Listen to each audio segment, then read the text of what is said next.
सेहत संजीवनी में आज हम जानेंगे अपराजिता के बारे में। जी हाँ, अपराजिता जिसका दूसरा नाम कहीं कहीं पर कोयल कहा जाता है। इसके गुण और फायदे और नुकसान और औषधि प्रयोग। तो इस वीडियो में हम आपको जो दिखा रहे हैं अपराजिता के बारे में। अपराजिता के पौधा आप देख रहे हैं।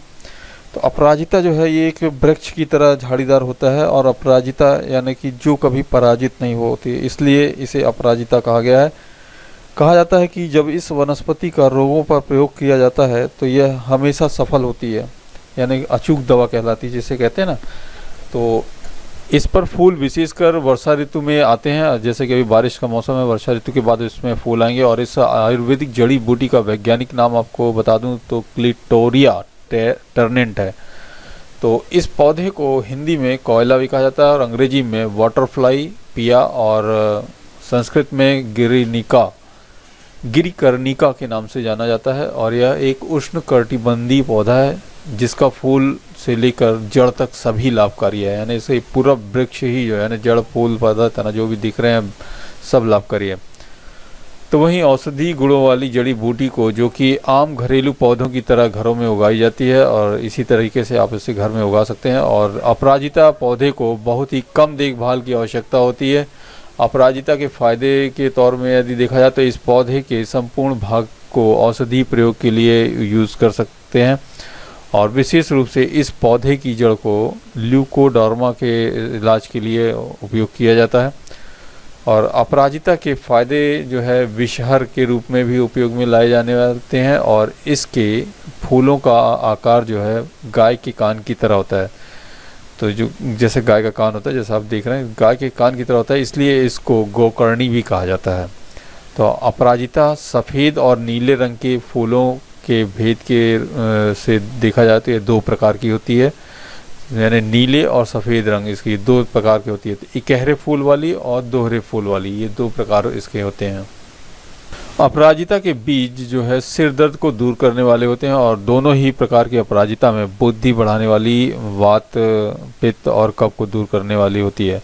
और सिर दर्द, बुखार, मधुमेह, सफ़ेद दाग, पथरी, मासिक धर्म, गर्भावस्था और सुख प्रसव, बच्चों के पेट दर्द, पीलिया, श्वास, तुंडी, केरी, शोध और तिल्ली, जलोदर, पेशाब की जलन, अंडकोश सूजन, हाथी पांव, डिब्बा रोग आदि बीमारियों में इलाज में अपराजिता का औषधि प्रयोग जो है चिकित्सा के प्रयोग के तौर पर किया जाता है। अपराजिता के इस्तेमाल से साधारण से लेकर गंभीर बीमारियों का उपचार किया जाता है और यह शरीर के विभिन्न अंगों में होने वाले सूजन को लिए भी लाभप्रद है। तो अब आप बात करते हैं कि अपराजिता में पाए जाने वाले पोषक तत्व के बारे में। जी हाँ, तो अपराजिता स्वास्थ्य के लिए बहुत लाभदायक है और अपराजिता के फूलों में कैल्शियम, पोटेशियम, मैग्नीशियम, आयरन, जस्ता और मैग्नीज और अधिक मात्रा में उपलब्ध होते हैं। इसलिए अपराजिता में सोडियम में भी बहुत समृद्ध होते हैं और इसके पौधे में बहुत से विटामिन और एंटीऑक्सीडेंट प्रचुर मात्रा में पाई जाती है। तो अब इधर बात की जाए तो बीमारियों के उद्देश्य की कितनी बीमारियों में सेवन से क्या इसका किस तरीके से सेवन करना है और कैसा हुआ है। तो सिर दर्द में अपराजिता के फायदे जो है और सेवन विधि के बारे में जानेंगे। तो सिर दर्द की शिकायत रहती है तो अपराजिता के सेवन के बारे में ज़रूर सोचें। सिर दर्द आम बीमारी बन गई है और ऐसे में आप हर बार सिर दर्द के लिए दर्दनाशक या पेन किलर का उपयोग करते हैं, तो इसलिए ज़रूरत से ज़्यादा दर्दनाशक दवाओं को जो है साइड इफ़ेक्ट भी पैदा होते हैं। तो ऐसे में आपको चिंता करने की कोई आवश्यकता नहीं है, क्योंकि अपराजिता जो है सिर दर्द का घरेलू और शर्तिया इलाज करता है। तो सिर दर्द में अपराजिता की जो फली होती है ना, इसके बीजों की जो फली होती है उसमें 8 से 10 बूंद इसके जो रस हैं उसको नसिका में डालें और जड़ के रस का नसिका में डालने से प्रातः खाली पेट जो है इसको करने से सेवन से सिर दर्द में लाभ होता है। और अपराजिता की जड़ को कान में बांधने से भी इसका लाभ होता है और इसके बीजों की 4-4 बूंद जो है स्वरस नाक में टपकाने से बहुत गुणकारी होता है। वहीं अपराजिता का फ़ायदा जो है डिप्रेशन या अवसाद जिससे भी कहते हैं, से निपटना एक जटिल होता है। लेकिन गौरतलब है कि अपराजिता का सेवन इस समस्या को और बढ़ने से रोकने में मदद करता है, बढ़ने में रोकने का काम करता है। और आपको बता दें कि अपराजिता में चिंता कम करने और अवसाद रोधी जो गुण होते हैं, यानी जो बहुत अधिक चिंतित रहते हैं, हमेशा चिंता में डूबे रहते हैं, तो ये उनके लिए भी बहुत ही फायदे कारक है। और अपराजिता को जो है तंत्रिका तंतु को ये दुरुस्त करता है, और अपराजिता में कुछ ऐसे तत्व होते हैं जो कि तंत्रिका तंतु को दुरुस्त कर सकते हैं। और दूसरे अर्थों में यह फूल जो है, इसके जो फूल रहते हैं वो मस्तिष्क के लिए बहुत ही फायदेमंद है। तो इनको एक तरीके से काढ़ा बनाकर जो है इन पत्तियों को उबाल कर काढ़ा के रूप में आप चाय के तौर पे उपयोग कर सकते हैं डिप्रेशन में, जो बहुत ही फायदेमंद होते हैं। वहीं बुखार में भी देखा जाए तो बुखार में लाल सूत्र में 6 धागों में अपराजिता की जड़ को कमर या में धारण करने से तीसरे दिन आने वाला बुखार जो है नष्ट हो जाता है। पुराने समय में आप लोग देखो ना, बहुत जो वैद्य या कुछ लोग बुजुर्ग लोग हमेशा अक्सर जो है कुछ इस तरीके से जड़ों को धागे में बांध कर कमर उमर में या बाहों में बांधते थे, वो अपराजिता के पेड़ को है। तो मधुमेह रोग में भी जो है अपराजिता को फायदा किस तरीके से है, तो वो जानते हैं कि मधुमेह रोग में अपराजिता के फायदे के बहुत ही आश्चर्यजनक परिणाम देखे गए हैं। यह रक्त शर्करा के स्तर को कम करने में मदद करती है तथा मधुमेह में आकाश बिल्ली यानी अमरबेल जिसे कहते हैं ना, अमरबेल के साथ में भोजन के बाद जो है अपराजिता के फूलों की चाय बनाकर सेवन करने से रक्त शर्करा के स्तर को नियंत्रित करने में मदद करती है। साथ ही यह आपके शरीर में शुगर लेवल को भी नियंत्रित करने में सहायक होती है। तो शुगर लेवल ये जो है कम करती है, तो इसलिए अगर जिनका कम हो तो वे इसको बिल्कुल भी ना लें। तो इसलिए इसका उपयोग करने के लिए आपको वैद्य या अपने डॉक्टर से सलाह लेने के लिए ही हम सजेस्ट करेंगे कि आप बिना उनके देख रेख में आप अकेले मत कर बैठिएगा। सफ़ेद दाग में वहीं देखा जाए तो अपराजिता के फायदे जो है श्वेत कुंठ यानी सफ़ेद दाग जिसे कहते हैं, सफ़ेद दाग में मुंह की झाई पर अपराजिता की जड़ को 2 भाग में तथा चक्रमार्द की जड़ 1 ग्राम शुद्ध जल के साथ पीसकर लेप करने से लाभ होता है। और इसके साथ ही इसके बीजों को देसी घी में भूनकर सुबह शाम साफ जल के साथ सेवन करने से 1.5 से 2 महीने के अंदर सफ़ेद दाग में लाभदायक होती है। और अपराजिता की जड़ की राख या भस्म को मक्खन में घिसकर लेप करने से भी मुख की झाई नष्ट हो जाती है। और पथरी के उपयोग में देखा जाए तो पथरी में भी बहुत रामबाण औषधि पाई गई है। पथरी में अपराजिता की 5 ग्राम जड़ को चावलों के साथ धोकर पीस छान कर जो है 1 सप्ताह तक सुबह शाम पिलाने से मूत्राशय से पथरी जो है कटकर निकल जाती है। वहीं मासिक धर्म में देखा जाए तो अब महिलाओं के जो मासिक धर्म से जो फायदे हैं, मासिक धर्म में अपराजिता का स्वरस 10 ग्राम निकालकर 10 ग्राम मिश्री के साथ लेने से मासिक धर्म में भी लाभ होता है। और गर्भ स्थापना के तौर पे भी देखा जाए तो अपराजिता काफ़ी फायदेमंद हुई है। गर्भ स्थापन में यानी गर्भ धारण के समय भी सफ़ेद अपराजिता की लगभग 5 ग्राम छाल को अथवा पत्रों को बकरी के दूध में मिलाकर छानकर शहद के साथ पिलाने से गिरता हुआ गर्भ भी जो है ठहर जाता है। तो इस तरह इस पे किसी प्रकार की पीड़ा भी नहीं होती है इसमें। तो सुख प्रसव में अपराजिता के फायदे एवं सेवन विधि आई है। तो सुख प्रसव में अपराजिता कोयल जिसे कहा जाता है कि इसकी बेल को स्त्री की कमर में धारण कर देने से शीघ्र ही प्रसव होकर पीड़ा जो है शांत हो जाती है। प्रसव पीड़ा में भी ये काफ़ी उपयोग पाया गया है। अपराजिता की 5 ग्राम जड़ को चावल के साथ धोकर छान पीसकर 1 सप्ताह तक सुबह शाम पिलाने से मूत्राशय की पथरी कटकर निकल जाती है। वहीं उदरशूल यानी बच्चों को जो पेट दर्द है उसमें भी अपराजिता के फायदे देखेंगे। बच्चों के उदरशूल पेट दर्द में अपराजिता के 1 से 2 बीजों को धीमी आग पर भूनकर माता या बकरी के दूध अथवा देसी घी के साथ चाटने से बच्चों के पेट में होने वाला दर्द भी शीघ्र नष्ट हो जाता है। वहीं पीलिया रोग में भी जो है अपराजिता के फायदे देखे गए हैं। पीलिया में अपराजिता के भुने हुए बीजों को 1 से 2 ग्राम की मात्रा में महीन चूर्ण को उष्णोदक कहते हैं ना, उष्णोदक के साथ दिन में 2 बार सेवन करने से लाभ होता है।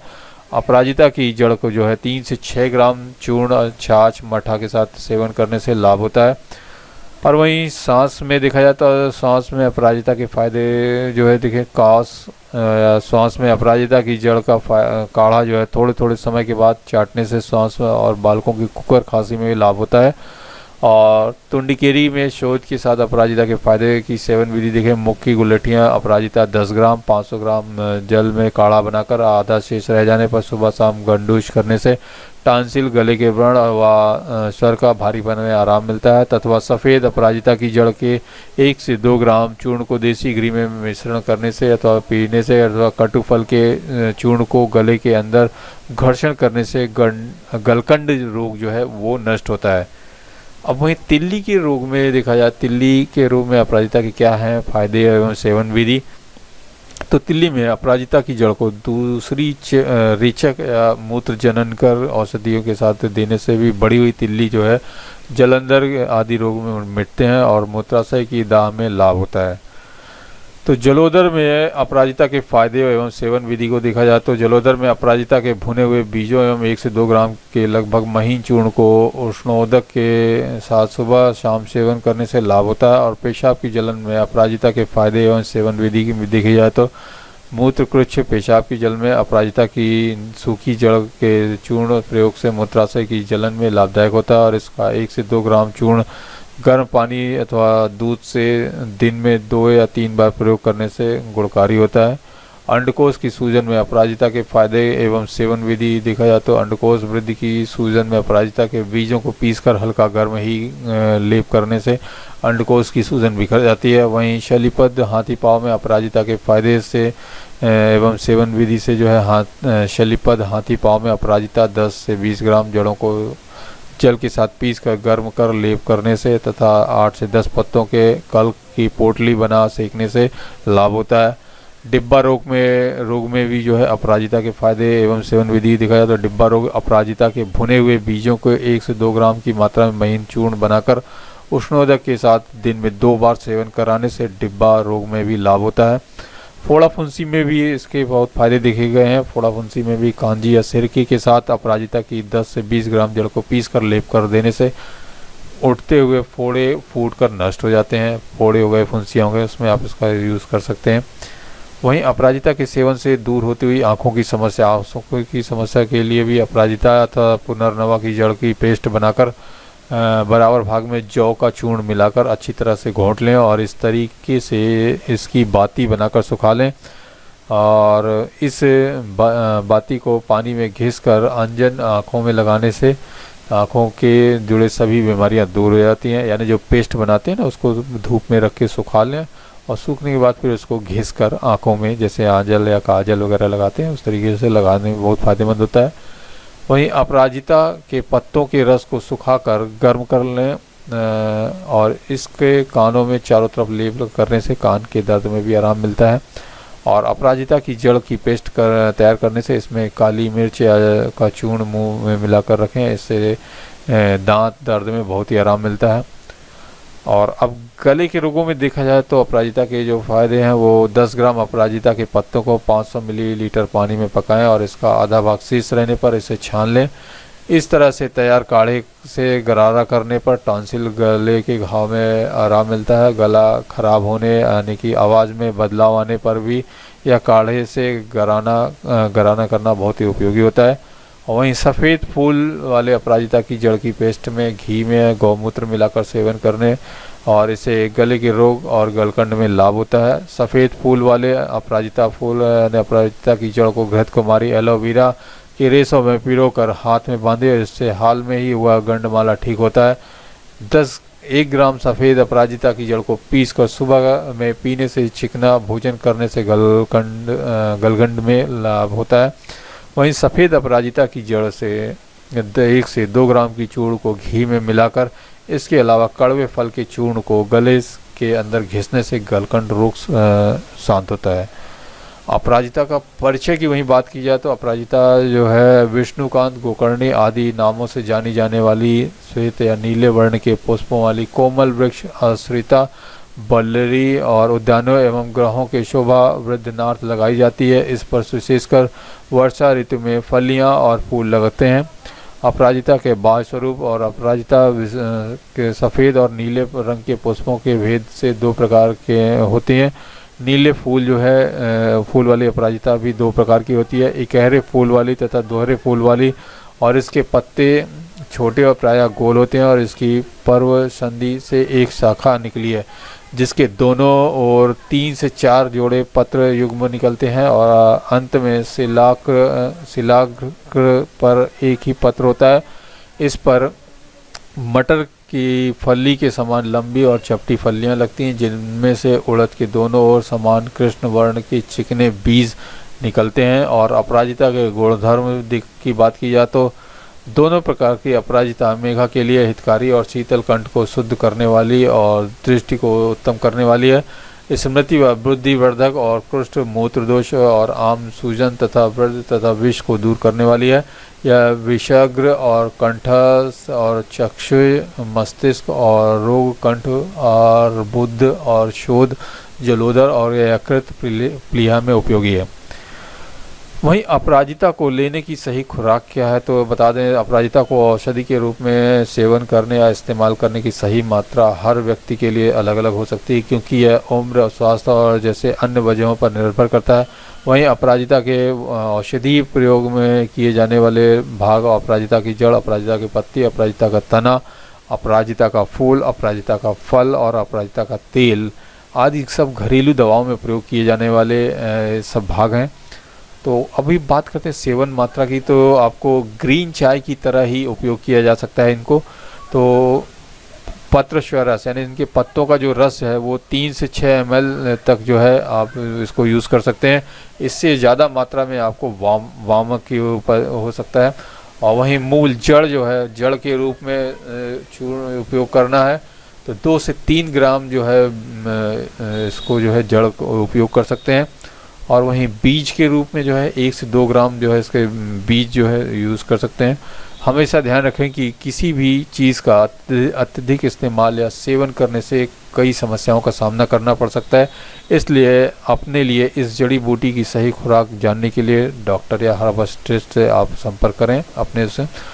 और वहीं अपराजिता के नुकसान के बारे में जो है बात करें तो इससे नुकसान यानी साइड इफ़ेक्ट के बारे में, तो अपराजिता से किन किन साइड इफ़ेक्ट का सामना करना पड़ सकता है।